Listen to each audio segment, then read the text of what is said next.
جاگ جمورے جاگ، جاگ جمورے جاگ۔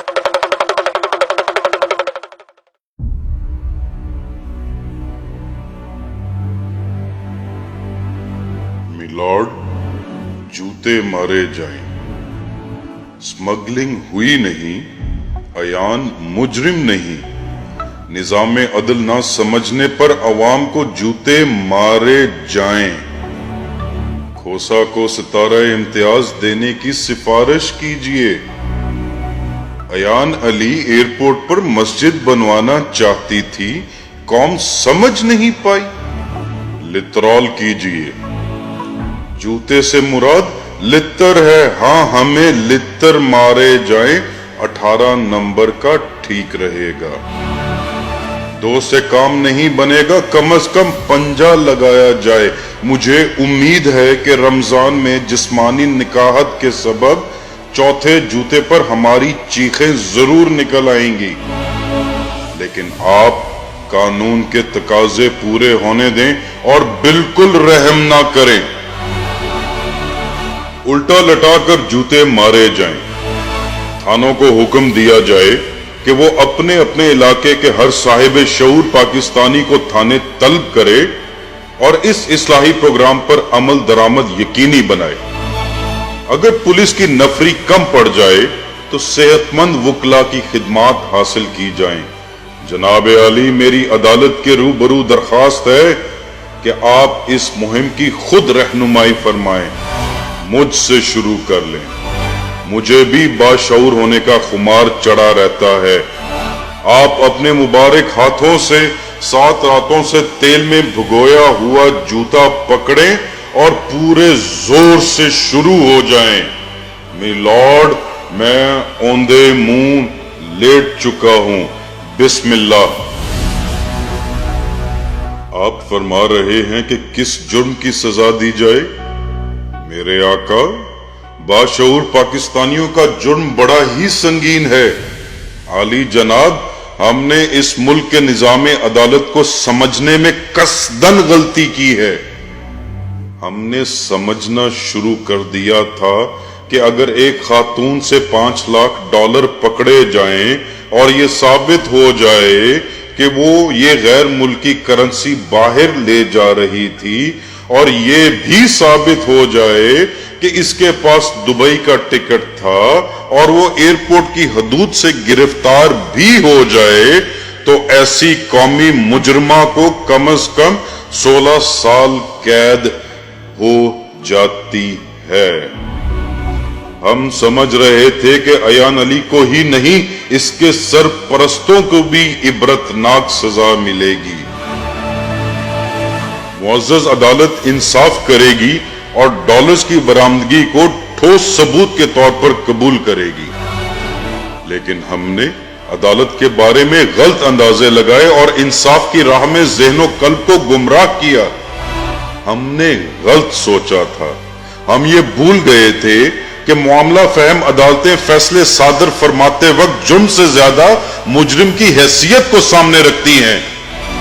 قانون کبھی بھی اندھا نہیں ہوتا،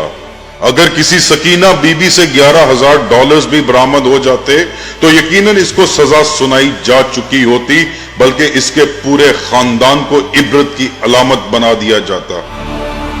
قانون کھل کھلا کر سامنے آتا، ہمیں علم ہی نہیں تھا کہ ہائی پروفائل سمگلرز مجرم نہیں مہمان ہوتے ہیں، اور ان کے فیصلے معاشی، سماجی اور سیاسی نزاکتوں کو سامنے رکھ کر کیے جاتے، ہم کے اس ملک کے پیدائشی شہری ہیں، اس سسٹم کو اب تک کیوں نہیں سمجھ سکے، اس غفلت مجرمانہ پر ہمیں جوتے مارے جائیں، آپ نے ٹھیک فرمایا کہ کسٹمز حکام ثابت نہیں کر سکے کہ ایان علی واقعی یہ ڈالر اسمگل کرنا چاہتی تھی، نہیں، ایان علی نے ایئرپورٹ پر مسجد تعمیر کروانی تھی، وہ نیک دل بی بی کہ شوبز جس کا بزنس اور ڈالر جس کا ایمان ہے وہ دبئی نہیں جا رہی تھی، اس کا بھائی دبئی جا رہا تھا، اسے وہ ڈالر دینا چاہتی تھی تاکہ وہ وہاں سے مسجد کا نقشہ بنوا کر لے آئے۔ ہم سمجھ نہیں سکے، ہم تو یہ بھی نہیں سمجھ سکے کہ آخر اس نے بھائی کو یہ ڈالر دینے کے لیے ایئرپورٹ کا ہی انتخاب کیوں کیا۔ ہماری ناسمجھی، کم عقلی اور عدالت کے بارے میں خوش گمانیوں پر مبنی رائے کی ہمیں سزا دی جائے۔ ہمیں تو یہ بھی عدالت سے پتا چلا کہ اسمگلنگ کی کوشش کرنا کوئی جرم نہیں ہے۔ اس لحاظ سے کسی ہوا زادی کے ساتھ دست درازی کی کوشش کرنا بھی کوئی جرم نہیں ہے، قتل کی کوشش بھی کوئی جرم نہیں ہے۔ وہ جہاز پر سوار ہو جاتی تو نکل جاتی، سوار ہونے سے پہلے پکڑی گئی تو جرم ہوا ہی نہیں، پھر سزا کیسی؟ ہم یہ سب کچھ کیوں نہیں سمجھ سکے؟ ہمارا یہی جرم ہے۔ علی جاہ لتر اٹھائیے اور اس خوش عقیدہ قوم کی اصلاح کیجیے۔ روزے اور نمازیں اس قوم کو شاید متقی نہ بنا سکیں، آپ ہی اس کو نیک بنا دیں۔ لترول کا حکم ہو میلارڈ۔ سردار لطیف کھوسا کو ستارہ امتیاز دینے کی سفارش کی جائے کہ انہوں نے اہم قانونی نکات کو سامنے لا کر ایک عفت مآب کی پاکیزگی ثابت کر دی ہے۔ کھوسا رات بھر فتح کے نشے میں ڈوبے رہے، شاباش لینے کے لیے وہ دبئی بھی جائیں گے اور وہ جیت بھی گئے۔ مارا جانے والا گواہ مر گیا اور مر کر بھی ہار گیا، پوری قوم ہار گئی، پولیس جیت گئی، وکیل جیت گئے، جج جیت گئے، سیاست جیت گئی، جمہوریت جیت گئی، یہ نظام جیت گیا۔ قوم کو جوتے مارے جائیں تاکہ انصاف کے انوار کی پھوار چار سو پھیلے۔